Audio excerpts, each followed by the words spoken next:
Hey, good morning, good afternoon, whatever time you listen to this. Thank you all for tuning in once again to Last Word Productions podcast. I am your host, Tavares Wilson, and as you all know by now, I always get the last word.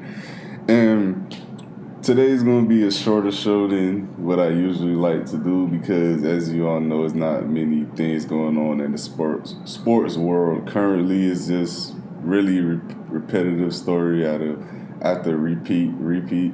So I'm gonna just dive straight in. I'm gonna start the NBA, and I wanted to first and foremost acknowledge that Vince Carter officially announced that today this was his final season. So after 22 years, Vince Carter is finally hanging it up. You know, one of the most prolific names we have seen in the NBA. But I was never a big Vince Carter fan. I'm just be completely honest about that. And I don't really, me personally, I'm not going to miss watching him play because I never was big on Vince Carter at all. I thought he was a guy who always came up short in the big moments, especially when it comes postseason. That's why he had very little to no success. But, you know, I give respect when it's due, man. I mean, he devoted his life to his passion, of course, and he strived to get as good as he could be. So, you know, I can respect that at the end of the day, regardless if I'm a personal fan of you or not. But at the end of the day, the game is losing a player that has been here for an extremely long time. And his longevity just shows his dedication and his devotion to the game itself. So, again, Vince Carter hanging it up officially. So I know a lot of Raptors fans and we're going to feel a way about that. But let's get on to other news. I want to speak on the entire self-quarantining and the whole Orlando event and how they are making it out to what it will be, not what it could be, what it will be. They already done displayed the plan and the blue work and how the setup will be and things like that. So I just want to speak on that a little bit. As you all may know, Kyrie Irving has expressed his displeasure with the course of action, of course, to finish the season. And multiple other players have also as well now. You have guys like Avery Bradley who has came out and said he's not playing the remainder of the season due to family concerns and health issues, things like that. So the Lakers are actually looking into bringing in a guy like J.R. Smith to replace Avery Bradley. And they also have a guy, Dion Waiters, who they signed, who didn't even play a game with them yet, I believe. He was on the sideline with them, but didn't play a game yet, as far as I know. And also, you have other players and they may not be household names and big time players, but you know, there's other guys out there who has expressed their disinterest in this whole Orlando stay here. It's for the 3 months period. Like Trevor Ariza has come out and said he will not be playing because he would like to spend the quality time with his son. That, you know, I mean, no one can fault him for that because you don't know how much longer he has with his son because he's battling custody with his mother, the mother of his child, and as always, a touchy situation, and hopefully it doesn't get ugly. And you have guys, and at one point, I believe I read something that said the entire Nets team at one point agreed with Kyrie and was willing to sit out the remainder of the season, which would be insane that an entire team would sit out the entire remainder of the year, the entire restart. And that would absolutely just be catastrophic for the NBA because you're literally going to just let go. In a sense, you're giving a chance for an entire team to not play. And yes, they will be receiving, in a sense, like punishments with the 1.1% they'll lose in pay for the games they do not play. But at the same time, these guys, they're clearly worried about something bigger than pay in basketball. I mean, what they're asking of these guys is honestly a lot. They're asking them to come and literally stay in one location for the next 3 months. We're talking about athletes, NBA basketball players who are literally adjusted and used to moving around. And now that you're telling them they can't leave to see family, friends, they can't, 9 out of 10 times, I know they can't bring someone in with them. It just has to be them. And you're also telling them that if someone breaks these rules, it's a hotline now that you can literally snitch on each other that would have that person, that player, coach, whomever it may be, suffer consequences. And to me, that's just insane. That's crazy that they're. I understand it's what they feel as if is right and what they think the best course of action has to be during times like this. But in the same breath, I mean, I don't know how realistic that is for them to even attempt because you have a guy like let's use a prime example. A guy like Giannis Antetokounmpo, the Greek freak. He's a guy who has just had his first child, and I'm more than positive he will give nothing to give up his first months and the year with to be with his son. And now you're asking him to literally leave his firstborn for 3 months with only literally phone communication. I just think that's a lot to ask of a player, man. I think that's absolutely crazy because despite the fact that these guys are on the road constantly, they're always on the move. Even despite all that, they still have home games where they can literally go home after. They still have practice days where they can literally just go home after and be with their families. They still have off days. They still, it's by you putting them in this basically community, like isolated community, you're literally just, excuse me, you're literally just putting all your eggs in a basket.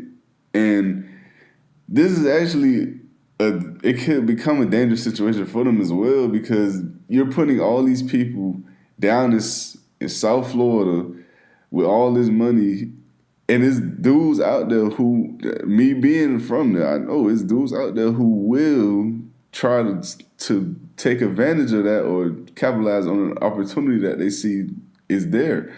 Now, I'm not saying someone will be robbed or someone will be hurt. Like, that's the last thing I would want to happen. But at the end of the day, it is a real possibility because you're basically having all these guys just in the same buildings, in the same hotels and things like that just for them to never leave other than to play and practice. I mean, to me, that shows that they're treating them more like a shut up a dribble approach than, them having free will. I mean, I'm not saying that the NBA is trying to tell them what to do or anything like that because I think it's far from that, especially being the fact that they're giving them the choice between playing or not. But at the same time, this entire concept that they're literally going to keep them locked away from the world in a sense for 3 months and can't see their families, and even if you don't want to, you're not going to be paid like how you should be.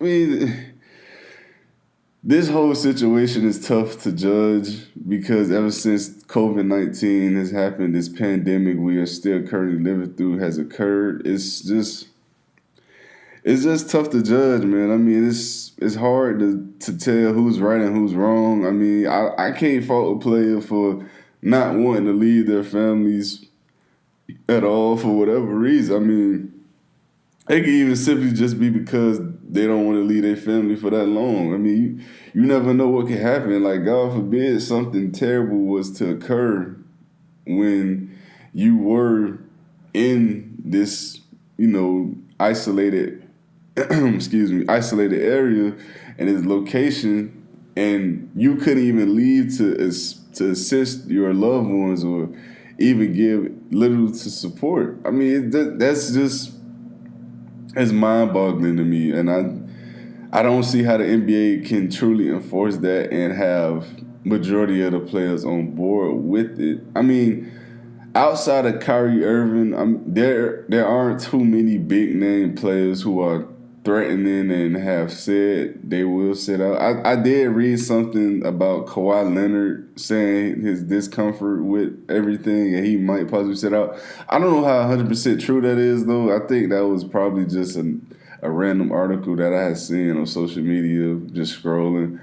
So I'm not sure how 100% accurate that was. If anything, I think Kawhi would be one of the few guys I think that would play. But I wouldn't be surprised if dudes came out and started saying, they don't want to do this and they not fully comfortable with it or whatever the case may be. It wouldn't be a shocker at all to me because, like I said, man, it is asking a lot of these players. They're putting basically a 3-month period hold on their lives outside of basketball, and that's a lot to ask for, man. That's a lot to ask of someone. And okay, let's move on. I'm gonna talk a bit of the NBA. I mean, not excuse me, a bit NFL news. Again, not much to talk about, but it's a few things. First thing I want to speak on is the Jamal Adams situation. How he demanded a trade basically from the New York Jets. And what's unique about his situation, Jamal Adams actually gave a list of destinations he would like to go to. And what's crazy is, you don't see that every day. And it's just like, it's funny. It's actually quite humorous, not because he actually gave a list, but because it's people out here who legitimately are criticizing him and basically, calling him not saying he's acting cowardly, but who's someone who's acting like a spoiled brat and obnoxious. Like I don't see how that can be considered obnoxious or acting like you should deserve the world, or whatever the case may be. I think it's just a guy, putting his future in his own hands.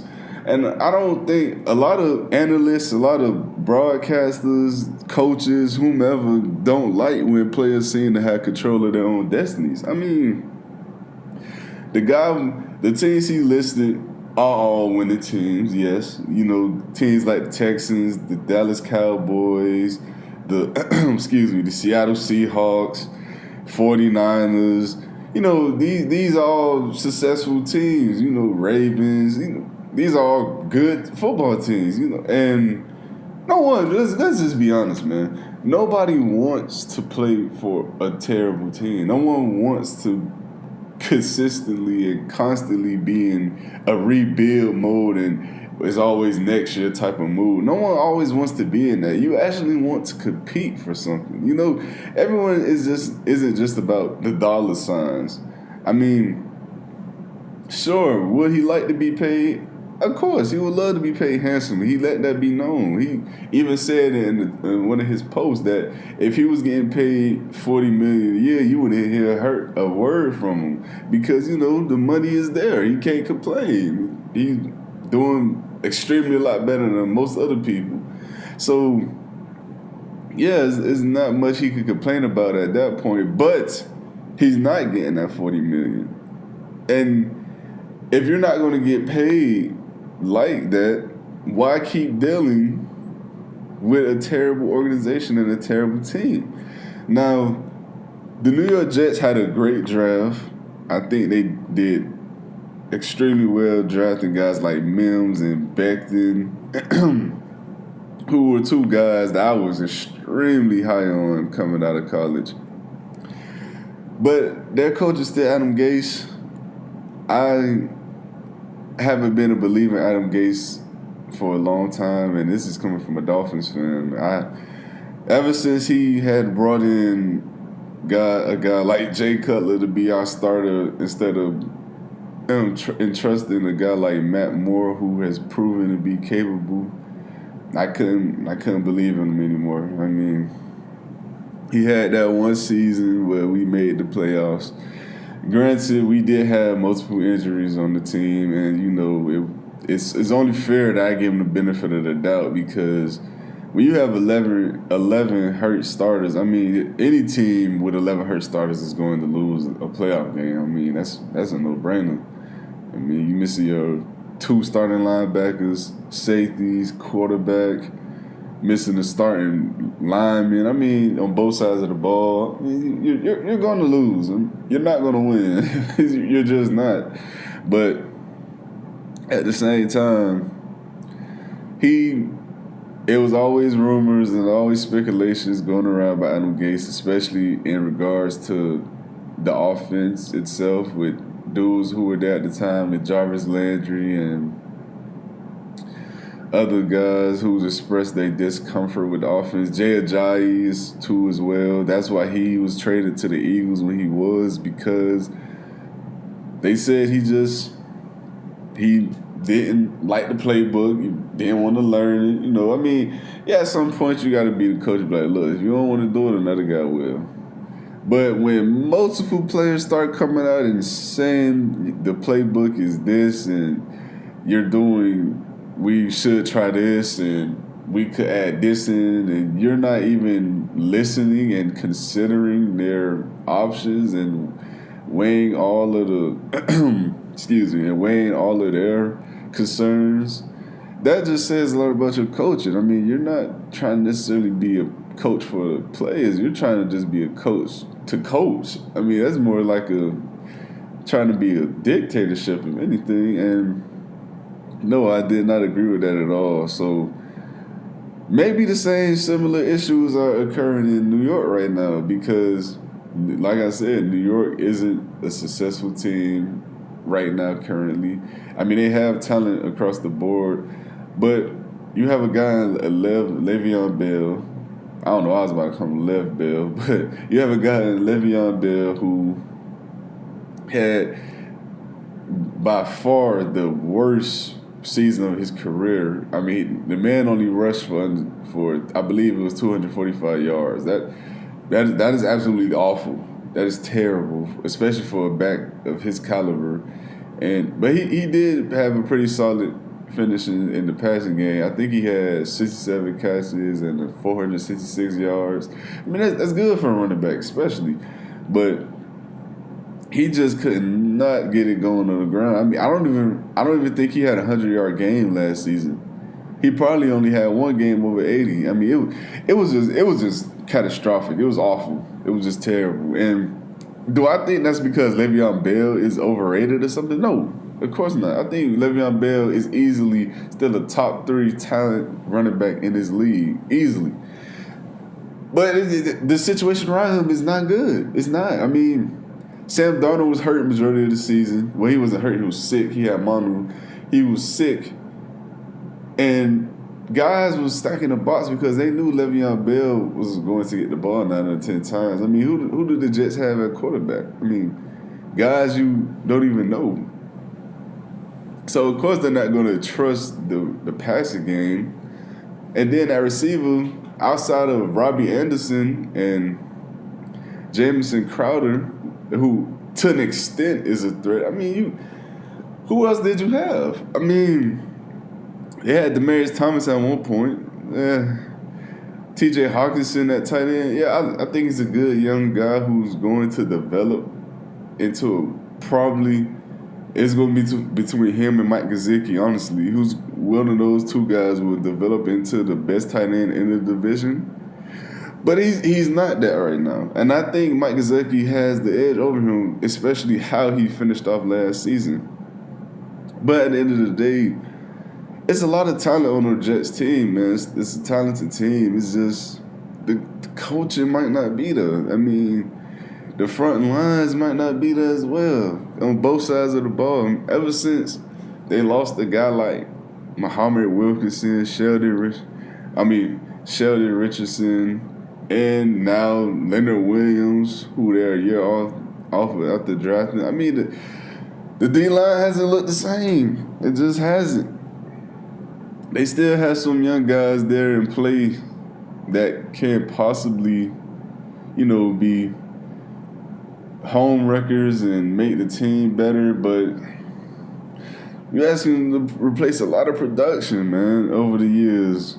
And the offense, I don't know. I'm still not a believer in Sam Darnold. I'm gonna be honest with y'all, man. I'm not a believer in him. I mean, people keep saying that he just has to turn down the turnovers. But, I mean, you can say the same thing about Jameis Winston, but we all call him, bad, terrible, whatever you want to say. But we've said that about him for his entire career now. At what point do you realize you just got what you got? I mean, it's not like Sam Darnold came into the league just a clean slate. I mean, he had the turnover bug in college. He was a turnover machine in college. That was his biggest knock in his entire draft process, his profile, that he does tend to get reckless and careless with the ball, especially when against pressure, and he takes unnecessary chances. He's shown that his entire professional career. So I don't understand how people expect that to change now when he's always done it. So long story short, I can see why Jamal Adams will want out of the New York Jets. To me, it's not about money. It's bigger than the money because he knows he's going to get paid wherever he goes. He's one of the better safeties in the league, if not the best safety in the league. So money shouldn't concern him at all. Someone is going to offer him what he wants. It's just that simple. And I just think the New York Jets is an organization who honestly has been just wasting a lot of talent, man. I love to say it as a Dolphins fan, but I hate to say it as a fan of football because you hate to see good players' prime years get wasted because of a disorganized organization or a hard-headed coach who doesn't consider all possibilities and all schematics to being as successful as a team they could be. But, to me, I just think at this point, the New York Jets, they're going to be who they are. And it may not be good. It may just be okay. I don't think they're going to be anything close to a competitive team to make the playoffs. I don't think that at all. But in other news, I wanted to speak on, I've seen a lot of people speculating or not whether there will even be an NFL season this year with everything going on. But I'm going to say this, and I'm going to just leave it at this. I absolutely believe there will be an NFL season. There's no doubt in my mind there will be one, due to the simple fact that the NBA is continuing this season. So I know for sure the NFL will continue their season. And, I mean, I know the offseason right now it's hard to adjust to, especially for some rookies, being the fact they can't actually train in the training facility. They can't meet with guys. They still had the Zoom team meetings and things like that, but it's different from meeting someone in person and over a screen. It's just a different feel. As we all know, because I'm pretty sure a majority of us has experienced this now virtual communication ever since all of this has been going on. So I'm sure it's no stranger to anyone, but at the same time, it's still not as effective as meeting someone in person and seeing their reaction, body language in person, because it tells you a whole lot more. But I mean, it's just so much going on, man. It is a lot to ask for of anybody or any sport. But I think all in all, there will be an NFL season. There's absolutely no doubt in my mind though there won't be. See, I would be literally floored and shocked if there wasn't an NFL season or if this was to affect the regular season. I believe it will affect the preseason. I think they might show in the preseason probably 2 games maybe. But as far as the NFL regular season goes, I think it's still gonna be set on set schedule to for opening day. I don't think anything will, unless something drastically occurs. I don't think anything would contaminate that or temper that. But it's a lot of things that could happen from now and then, though. So I won't count it out completely, but I just highly doubt that it does happen. And Roger, not excuse me, and Roger Goodell doesn't have a season. That'd be absolutely crazy to me. But that's really all I have for today, you guys. And if you're tuning in, unfortunately, like I said, today's show wasn't going to be that long. It wasn't going to be something that I was going to be speaking for forever. I didn't want to make anything. I didn't want to talk about anything unnecessary that didn't need to be said. So thank you all once again for tuning in. I hope you all enjoyed the show. You all have a great day, and I'll see y'all in the next one.